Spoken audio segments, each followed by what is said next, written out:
Chandni cooking ಚಾನಲ್ಗೆ ಸ್ವಾಗತ. ಇವತ್ತಿನ ರೆಸಿಪಿ ಫಾರಂ ಕೋಳಿ ಸಾಂಬಾರ್. ಫಾರಂ ಕೋಳಿ ಸಾಂಬಾರನ್ನ ಹೇಗೆ ಮಾಡೋದು ಅತಿ ಸುಲಭದಲ್ಲಿ ಮತ್ತು ಎಣ್ಣೆ ಬಳಸದೆ ಹೇಗೆ ಮಾಡ್ಬೋದು ನೋಡೋಣ ಬನ್ನಿ. ಈ ವಿಡಿಯೋ ಇಷ್ಟ ಆದರೆ ಒಂದು ಲೈಕ್ ಮಾಡಿ, ಕಮೆಂಟ್ ಮಾಡಿ, ಶೇರ್ ಮಾಡಿ, ಸಬ್ಸ್ಕ್ರೈಬ್ ಮಾಡಿ. ಏನೇನು ಸಾಮಗ್ರಿಗಳು ಬೇಕು ನೋಡೋಣ. ಬೆಳ್ಳುಳ್ಳಿ, ಶುಂಠಿ, ಸಾಂಬಾರು ಸೊಪ್ಪು, ಹಸಿರು ಮೆಣಸಿನ್ಕಾಯಿ, ಈರುಳ್ಳಿ ಇಷ್ಟನ್ನ ಗ್ರೈಂಡ್ ಮಾಡ್ಕೋಬೇಕು. ಮತ್ತು ಇಲ್ಲಿ 1.5 kg ಚಿಕನ್ ತೊಗೊಂಡಿದ್ದೀನಿ. ಇಷ್ಟನ್ನ ಗ್ರೈಂಡ್ ಮಾಡಿ ಎತ್ತಿಟ್ಕೊಂಡಿದ್ದೀನಿ. ಈಗ ಕುಕ್ಕರ್ ತಗೊಂಡು ಕುಕ್ಕರ್ನ ಇಡಿ. ಕುಕ್ಕರ್ ಕಾದ್ಮೇಲೆ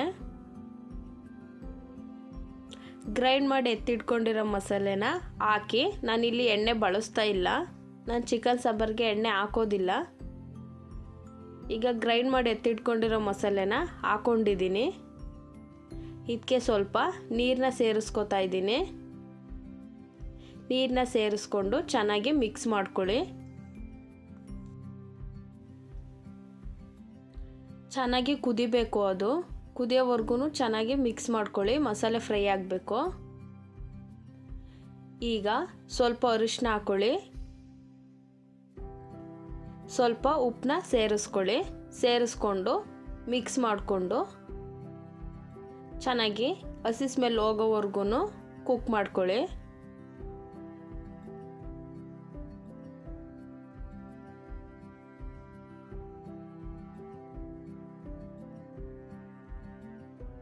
ಹಸಿ ಸ್ಮೆಲ್ ಹೋದ್ಮೇಲೆ ಚಿಕನ್ನ ತೊಳೆದು ಎತ್ತಿಟ್ಕೊಂಡಿದ್ದೆ, ಅದನ್ನು ಇವಾಗ ಹಾಕೊಳ್ಳಿ ಮಸಾಲೆಗೆ. ಚಿಕನ್ನ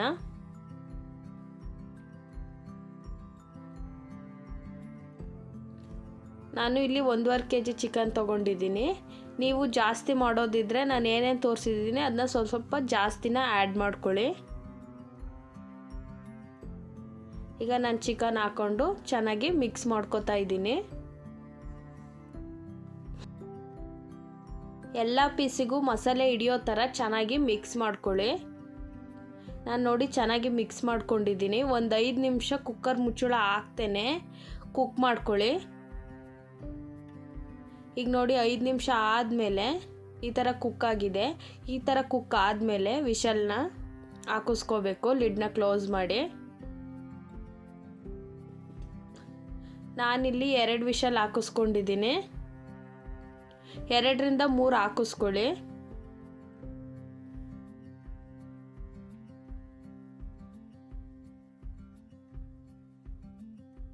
ಈಗ ವಿಷಲ್ ಆಗಿ ತಣ್ಣಗಾದ್ಮೇಲೆ ನೋಡಿ ಕುಕ್ ಆಗಿದೆ ಚಿಕನ್ನು. ಈ ಚಿಕನ್ನ ನಾನು ಈಗ ಒಂದು ಪಾತ್ರೆಗೆ ಹಾಕೊಂಡಿದ್ದೀನಿ.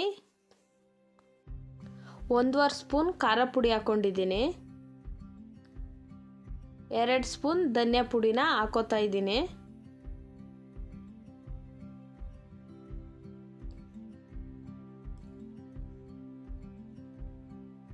ಹಾಕೊಂಡು ಚೆನ್ನಾಗಿ ಮಿಕ್ಸ್ ಮಾಡ್ಕೊಳ್ಳಿ.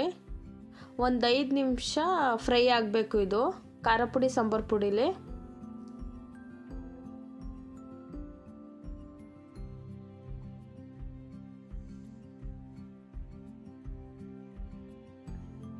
ಚೆನ್ನಾಗಿ ಮಿಕ್ಸ್ ಮಾಡಿಕೊಂಡು ಒಂದು 5 ನಿಮಿಷ ಫ್ರೈ ಮಾಡಿಕೊಂಡು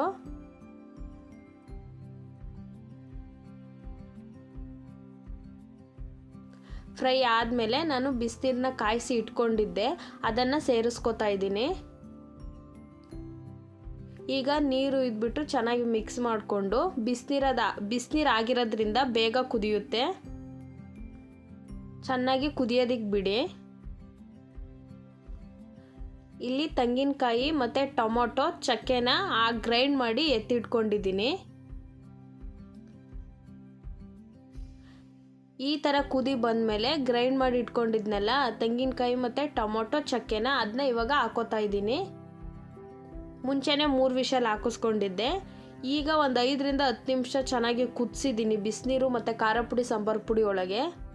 ಇವಾಗ ತೆಂಗಿನಕಾಯಿ ಟೊಮೊಟೊ ಹಣ್ಣನ್ನ ಹಾಕೋತಾ ಇದ್ದೀನಿ. ಗ್ರೈಂಡ್ ಮಾಡಿ ಇಟ್ಕೊಂಡಿರೋದನ್ನ ಹಾಕ್ಕೊಂಡು ಈಗ ಚೆನ್ನಾಗಿ ಕುದಿಸ್ಕೊಳ್ಳಿ. ಬೇಕು ಅನ್ನೋರು ತೆಂಗಿನಕಾಯಿ ಟೊಮೊಟೊ ಎಲ್ಲ ಹಾಕಿ 1 ವಿಷಲ್ ಕೂಡ ಹಾಕಿಸ್ಕೋಬೋದು ಕುಕ್ಕರಲ್ಲಿ. ನಾನು ಹಾಗೆ ಮಾಡ್ತಾಯಿದ್ದೀನಿ ಪಾತ್ರೆಯಲ್ಲಿ ಅಷ್ಟೇ. ಈಗ ಬಟ್ಲಿಗೆ ಒಂದು ಸ್ವಲ್ಪ ನೀರು ಇದು ಹಾಕೊಳ್ಳಿ. ಚೆನ್ನಾಗಿ ಕುದಿಯೋದಕ್ಕೆ ಬಿಡಿ. ಕುದಿಯೋ ಟೈಮಲ್ಲಿ ನಿಮಗೆ ಉಪ್ಪ ನೋಡ್ಕೊಳ್ಳಿ. ಸಪ್ಪೆ ಆಗಿದ್ರೆ ಸ್ವಲ್ಪ ಉಪ್ಪನ್ನ ಸೇರಿಸ್ಕೊಳ್ಳಿ, ಇಲ್ಲ ಅಂದರೆ ಬೇಡ. ಈಗ ಸ್ವಲ್ಪ ಲಾಸ್ಟಿಗೆ ಸಾಂಬಾರು ಸೊಪ್ಪನ್ನ ಸೇರಿಸ್ಕೊತಾ ಇದ್ದೀನಿ. ಚೆನ್ನಾಗಿ ಕುದಿಸ್ಕೋಬೇಕು ಸಾಂಬಾರ, ಆಗಲೇ ರುಚಿ ಬರೋದು. ನೋಡಿ ಆಲ್ರೆಡಿ ಸಾಂಬಾರು ರೆಡಿಯಾಗಿದೆ. ಚಿಕನ್ ಸಾಂಬಾರು ಮುದ್ದೆ ಜೊತೆ ತುಂಬ ಚೆನ್ನಾಗಿರುತ್ತೆ. ಮುದ್ದೆ ಇಲ್ಲ ಅನ್ನ ಯಾವುದಾದ್ರೂ ಮಾಡಿಕೊಂಡು ಊಟ ಮಾಡ್ಕೊಳ್ಳಿ. ಚೆನ್ನಾಗಿ ಕುದಿಬೇಕು ಸಾಂಬಾರು. ಚೆನ್ನಾಗಿ ಕುದ್ಮೇಲೆ ಚಿಕನ್ ಸಾಂಬಾರು ರೆಡಿಯಾಗಿದೆ ನೋಡಿ. ಎಣ್ಣೆ ಹಾಕದೆ ಎಷ್ಟು ಜಿಡ್ಡು ಬಂದಿದೆ ನೋಡಿ. ಅದಕ್ಕೆ ನಾನು ಚಿಕನ್ ಸಾಂಬಾರಿಗೆ ಎಣ್ಣೆ ಹಾಕೋದೇ ಇಲ್ಲ. ನಾನು ಯಾವಾಗ ಮಾಡಿದ್ರೂ ಎಣ್ಣೆ ಯೂಸ್ ಮಾಡೋದೇ ಇಲ್ಲ. ಬೇಕು ಅನ್ನೋರು ನೀವು ಎಣ್ಣೆನ ಹಾಕೋಬೋದು. ನಾನು ಇಲ್ಲಿ ಎಣ್ಣೆನ ಹಾಕಿಲ್ಲ. ಚಿಕನ್ ಸಾಂಬಾರು ರೆಡಿಯಾಗಿದೆ. ಮುದ್ದೆ ಜೊತೆ ಅನ್ನದ ಜೊತೆ ನೀವು ಊಟ ಮಾಡ್ಬೋದು, ಚೆನ್ನಾಗಿರುತ್ತೆ.